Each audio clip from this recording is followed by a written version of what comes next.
In the name of the Father, and of the Son, and of the Holy Spirit. Amen.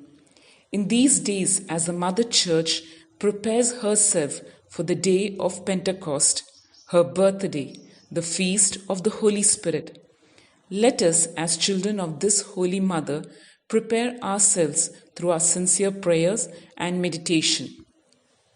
Today, as a family, we pause for a moment to reflect on the relationship between the Holy Spirit and the sacraments.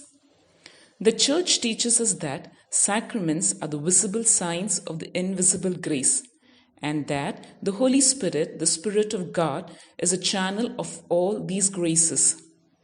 That is why in the book of Acts, chapter 1, verse 8 reminds us saying, "But you will receive power when the Holy Spirit has come upon you, and you will be my witnesses in Jerusalem, in all Judea and Samaria, and to the ends of the earth."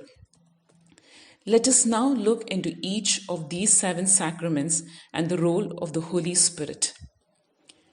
First of all, in the sacrament of baptism, every child becomes the adopted son or daughter of God the Father, and he or she puts on Christ.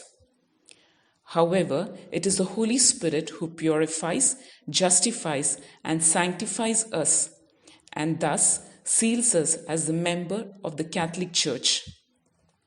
Secondly, in the sacrament of the Holy Eucharist, it is the action of the Holy Spirit that brings about the conversion in the bread and wine as the body and blood of Christ, while on the other hand, it is the same Spirit of God who sanctifies and strengthens us to partake faithfully in the mysteries of the passion, death, and resurrection of Jesus Christ. Thirdly, in the sacrament of the reconciliation, it is this same Spirit of God who brings our sin to light, and as a consoler, the one who gives the human heart the grace for repentance and conversion. Fourthly, in the sacrament of confirmation, we receive the mark of the seal of the Holy Spirit, hence marking our total belonging to Christ in the fullness of the Spirit, that is, in the fullness of His gifts and charisms. In the 5th sacrament, that is, the sacrament of holy orders, the Holy Spirit confers on the ordained the role of a priest, teacher, and pastor, and thus makes the ordained as a minister of the Catholic Church.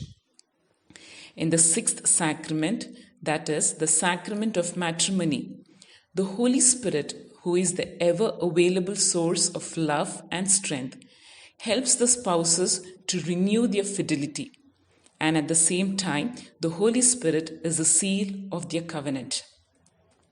Finally, in the 7th sacrament, the anointing of the sick, the particular gift of the Holy Spirit, the recipient is strengthened by the peace and courage of the Spirit to overcome difficulties that go with the condition of serious illness or the frailty of old age. On the other hand, the Spirit of God gives the grace for the healing of soul and also of body. Further, if sinned, even forgiveness.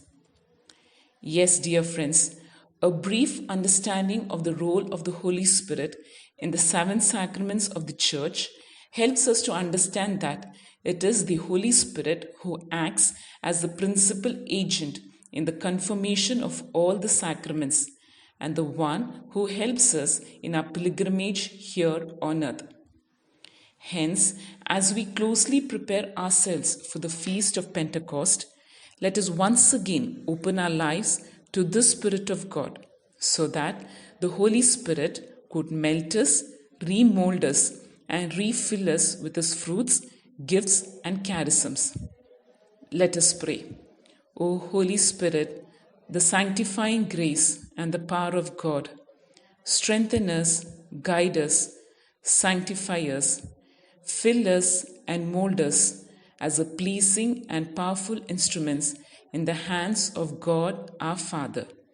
Amen.